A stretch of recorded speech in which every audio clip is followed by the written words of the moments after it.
Last offseason, the Lakers made moves so quiet that you would think that they had just raised another championship banner at the crypto.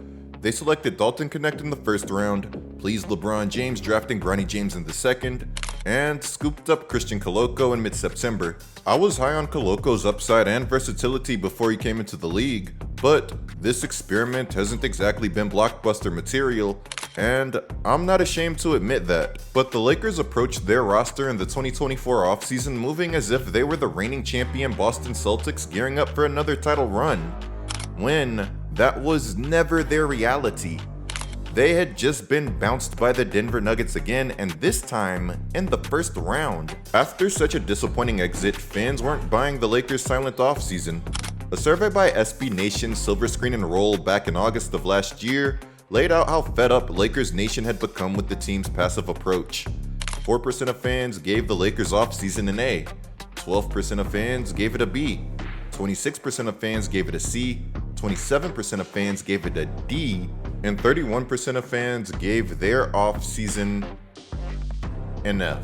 When nearly a third of your fan base is telling you that you bombed the offseason, it might be time to take a good hard look in the mirror and ask yourself exactly what you did, or in this case, what you failed to do.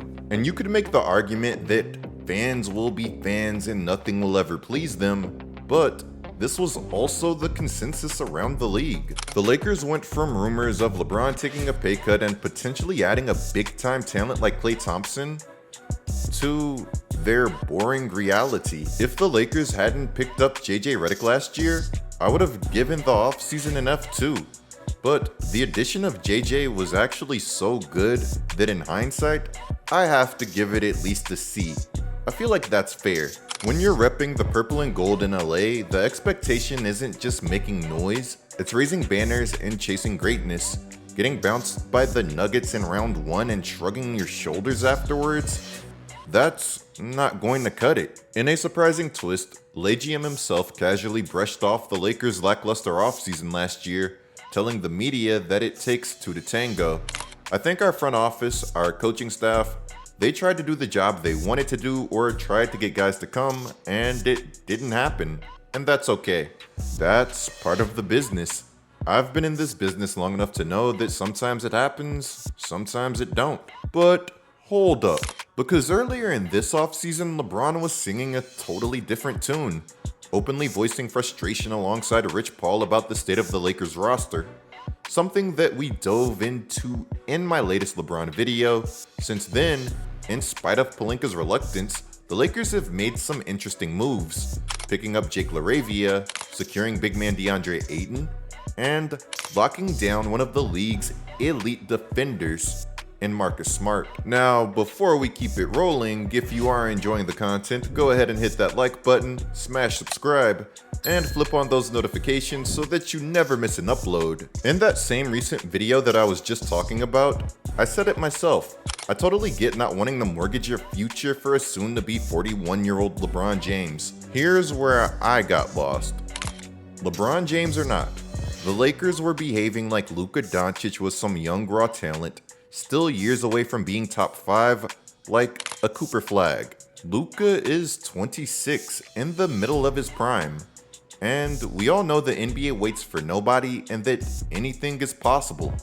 So the question that I kept asking was simple. Regardless of the drama surrounding LeBron, wouldn't you still want to go out and put a great team around Luka? Well, lucky for Lakers fans, it seems that being in LA still has that built-in advantage. Rob Pelinka barely broke a sweat this offseason, and yet, almost by accident, the Lakers roster already looks leagues better than it did at the end of last season. And that's despite this team losing a key midseason acquisition in Dorian Finney-Smith, who bolted to Houston amid some behind-the-scenes drama. According to Anthony Irwin, the Lakers reportedly tried sabotaging Finney-Smith's market value by whispering doubts about his ankle to other teams. And as you can imagine, Finney-Smith wasn't exactly thrilled about that move. But who needs Dorian Finney-Smith when the buyout market is cooking like this? This offseason, the buyout market would be a goldmine for the Lakers. First, they took a flyer on DeAndre Ayton, a low-risk, high-upside steal. And for a minute there, it even looked like they were leading the Bradley Beal sweepstakes.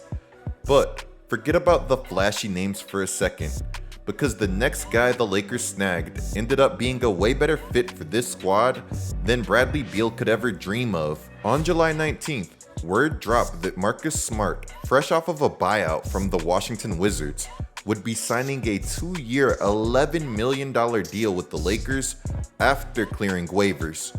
If the Lakers get Bradley Beal, they're the favorites in the West. Let's quickly go to LeBron. Oh, no. Stop that. Let's go to that. LeBron. I get why teams chase star power, but given how this Lakers roster was shaping up, I didn't understand the obsession over Bradley Beal potentially going to Los Angeles. Beal's elite, but as Phoenix and Los Angeles have learned the hard way, fit is everything. Marcus Smart, a former Defensive Player of the Year, he is exactly what this Lakers squad needed, as he immediately becomes the team's best perimeter defender. Staying healthy is going to be everything for him.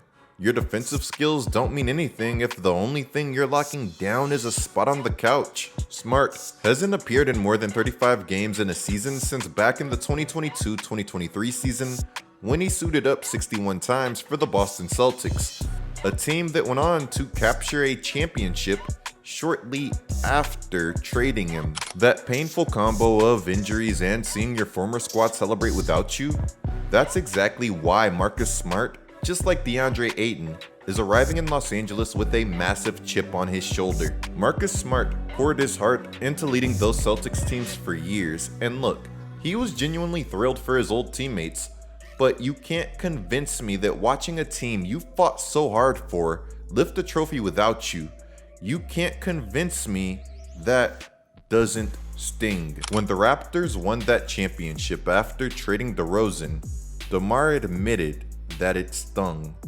He said it felt like building a house that somebody else got to throw a party in. Here's what Marcus Smart had to say about that Celtics championship. I was probably the most excited person for them. We went through a lot of battles, blood, sweat, and tears. I wish I would have been a part of it because I worked so hard, but at the end of the day, they deserved it.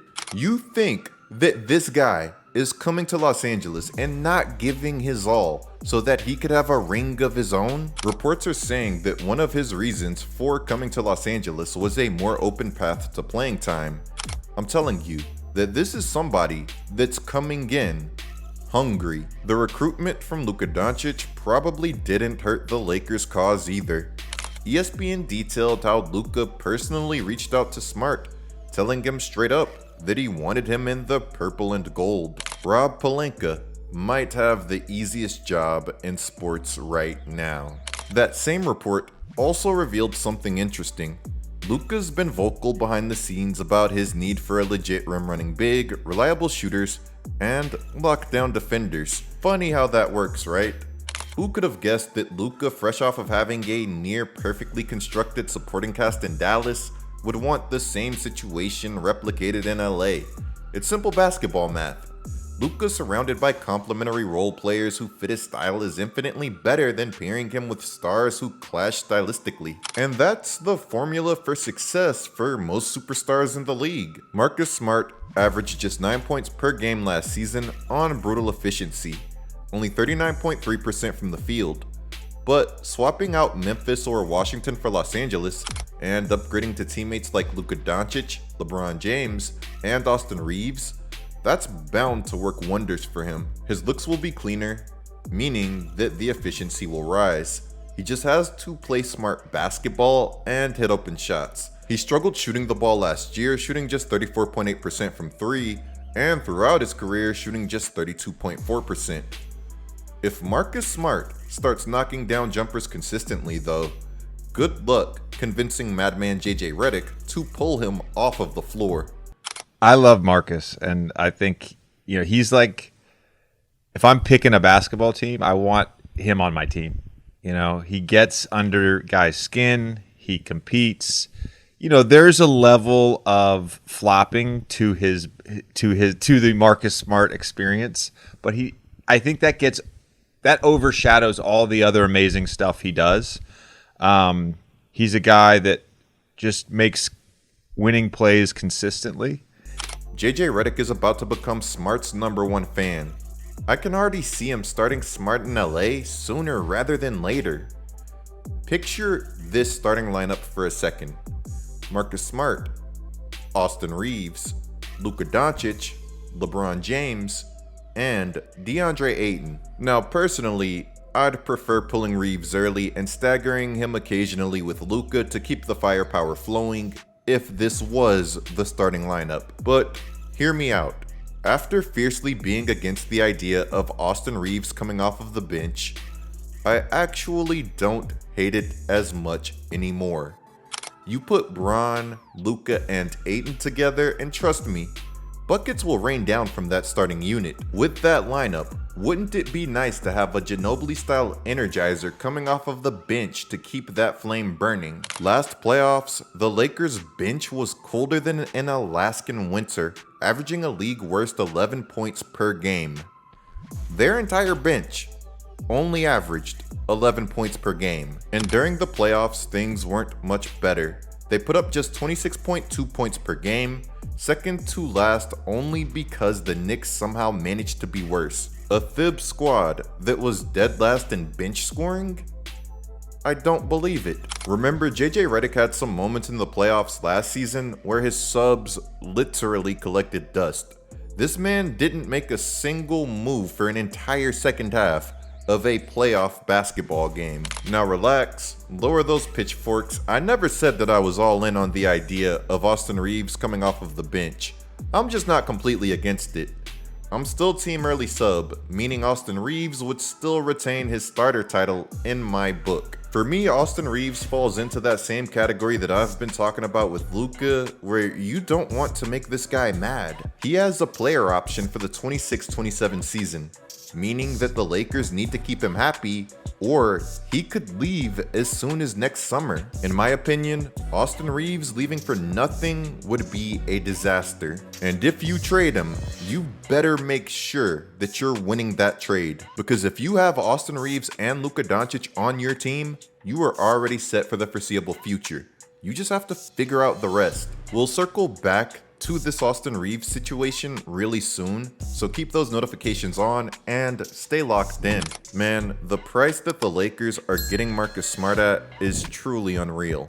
Smart will soak up those minutes that the Lakers were about to hand Bronny purely out of necessity for POA defense. But if I'm Bronny, I'm hyped for the chance to study under a guy like Marcus Smart. The only mentor who might top Marcus Smart for Bronny would be Drew Holiday, just because of the calm, collected style that he brings offensively, and because Drew has walked both paths. He's been the main guy and he seamlessly fit into championship rosters. But make no mistake, either way, Bronny's getting guidance from the absolute gold standard of NBA vets. So what's the temperature on this one? Is LA witnessing the dawn of Lou GM?